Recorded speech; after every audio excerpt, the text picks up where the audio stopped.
Anyway, good evening, everybody. My name's Stuart, and I'm here to talk to you about how you can run your containers in production on cheap VPSs. So, start off with a quick show of hands. How many of you are using Docker containers in development? Wow, that's a majority now.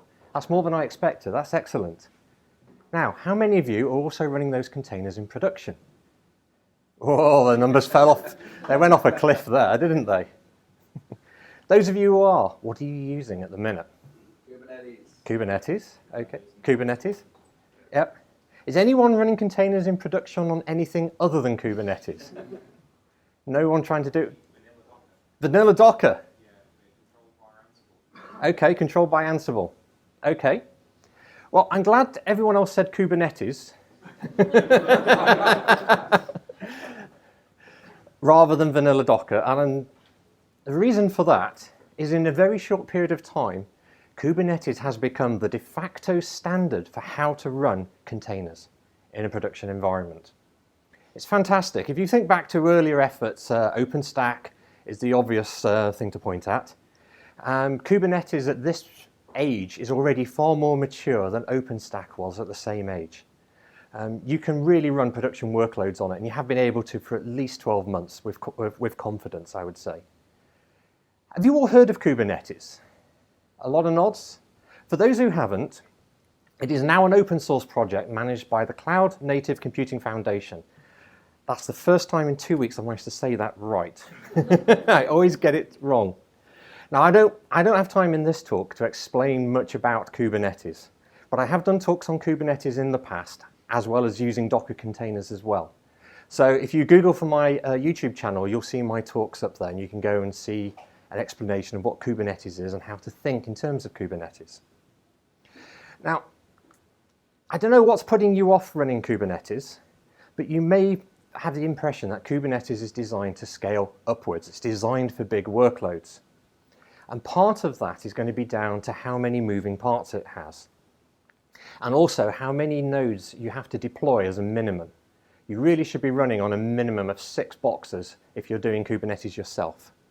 And they need to be separated out. The control plane is meant to be kept separate from your actual workload as well. A lot of people mix and match it, but it's not a good idea. This diagram's taken from one of my other talks on YouTube, by the way, where I go into this in a lot of detail explaining how it all works. And as well with Kubernetes, you've also got to worry about things like load balancers, so you can get traffic in and out of your Kubernetes cluster. You need to be dealing with network-based block storage in order for your containers to have somewhere to write persistent data to. Kubernetes is a lot of things to learn at once if you're running it the traditional way. How many of you have tried to use self-hosted Kubernetes? Nope.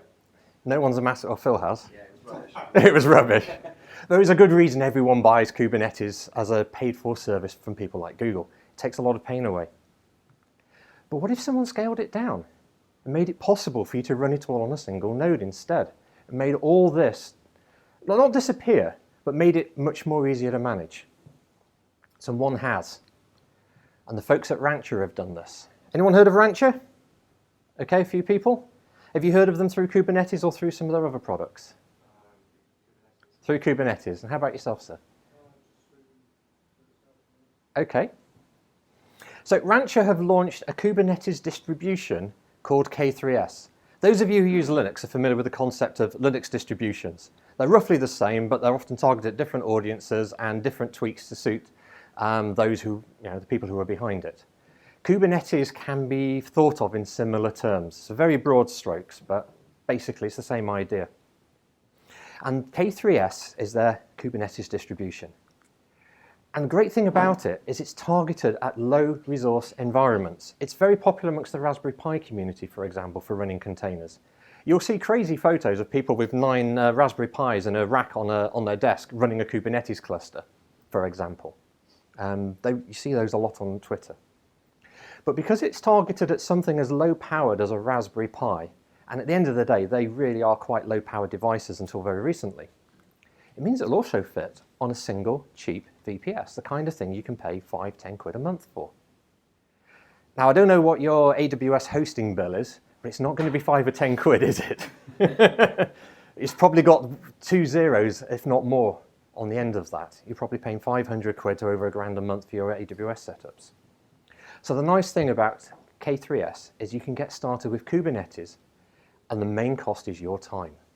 You're not having to invest lots of cash going out every month on your hosting. So just in case I wasn't getting the message across clearly enough, you can use this to host production containers. You can start with that. And the great thing about it is Kubernetes.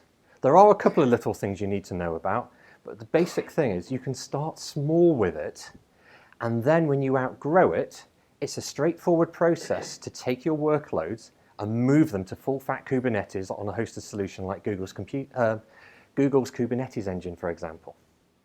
There's a few things you change about storage and network, but it's not a big deal. It's really straightforward to do.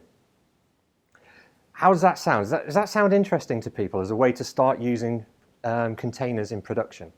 Because it would be nice, wouldn't it, to be able to take the containers that you're developing against, and you're probably doing some sort of testing against them, to be able to actually put those in production. And that's where the true power and promise of containers is finally delivered. If you are interested, I ran a workshop on Saturday over at DevFest Cymru over the bridge in South Wales where I live. And as part of that workshop, I created a set of instructions for people to take away and do in their own time to learn how to get started with K3S. It will run in a Vagrant box on your machine, or you can run it directly on a VPS. The workshop I ran, it was a very straightforward layout. This is a slide for the workshop I did on Saturday. And it's a hands-on walkthrough. It starts off with setting up Kubernetes itself as K3S, and then it shows you how to set up Kubernetes so it's acting very similar as if you were using Docker natively on the machine, which is a terrible idea. But I wanted to show people that and show the problems that you get with that. And then from there, it shows you how to switch to using the power of Kubernetes with things like Ingress, so you can do the equivalent of virtual hosting. And also, those of you who've used Kubernetes will know the hell that is running your own private Docker images on Kubernetes and private Docker registries. Phil's nodding. You've been through that. Yep. It's one of the things people don't talk enough about when adopting Kubernetes. That's covered in the workshop as well, and it's shown how you can set K3S up to make this problem largely go away, which is one of the reasons I really like it over something like Minikube, for example. And it takes about an hour to work through these instructions by yourself, following them online. And if you're interested in them, you'll find them up on GitHub as well. There's a QR code there for anyone who wants to take that.